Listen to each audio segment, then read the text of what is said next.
Hey guys, Steve Garrett here. I was thinking tonight about the inner man, kind of in a ethereal sense. I've been reading this book.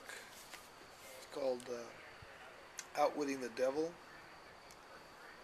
by Napoleon Hill, and in it he talks about the other self and how his life changed when he discovered that other self.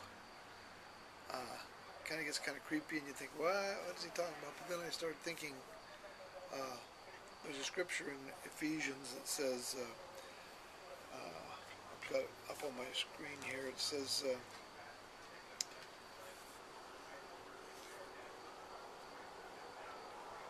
that he would grant you, according to the riches of his glory, to be strengthened with might by his Spirit in the inner man.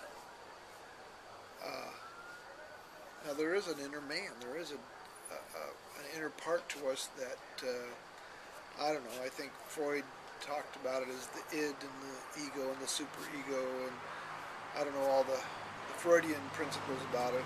Don't claim to, but I do know that there's a part of me that is a higher being than the me that rules my life most of the time, and that being is a spirit being, I believe.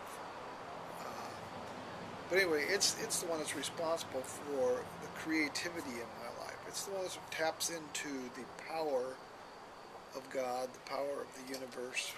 However you want to look at it. I look at it as I put a name on it, and that spirit communicates with the Spirit of God, and then is returned back to manifold, pressed down, running over, all that stuff. You pour in and God pours back much more than you ever poured in. But in thinking about it tonight, I just wondered how many of you have that sense in your life of there's something bigger about you than what you're manifesting. There's a bigger you inside of you that's yearning to break out. I'm reminded of a song by Amy Grant called "I'm Gonna Fly," and in it she says, all my life seems I've waited for the time to start being the person inside of me, unafraid of being me, even if I'm the only one who wants to fly.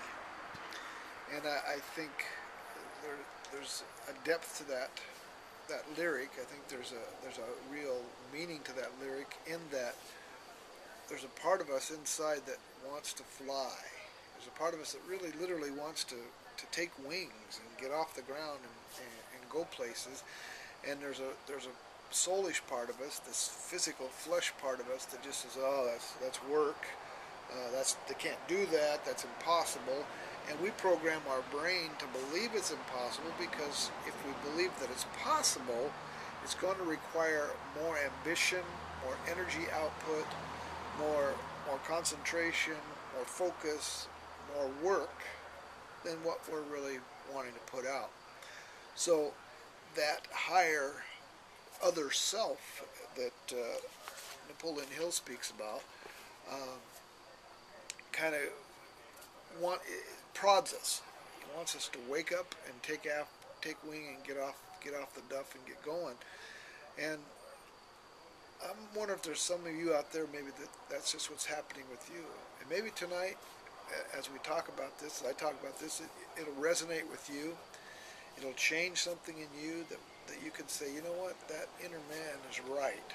That voice inside me that's saying, come on out and play, Steve, is the one that really should be listened to, and not the one that's saying, you must not do that, you must stay in the box, you must stay in the house where it's warm, and don't go outside and it's cold out there, you can get wet or whatever. I'm outside on my deck tonight. It's starting to get a little cooler toward the evening, but I like being outside because it challenges me, and it makes me feel more alive. And so I try to get out here as often as I can. But anyway, I just wanted to share that tonight and say, listen to that inner voice. Listen to that one that speaks to you, because generally that's the guy that's talking to God. we want him, but we don't really connect all that often. But that guy, he's always in connection. That spirit man, he's always connected with God. He's always connected with the spirit. He's always connected with the infinite intelligence, is what Napoleon Hill refers to it as. But he also said that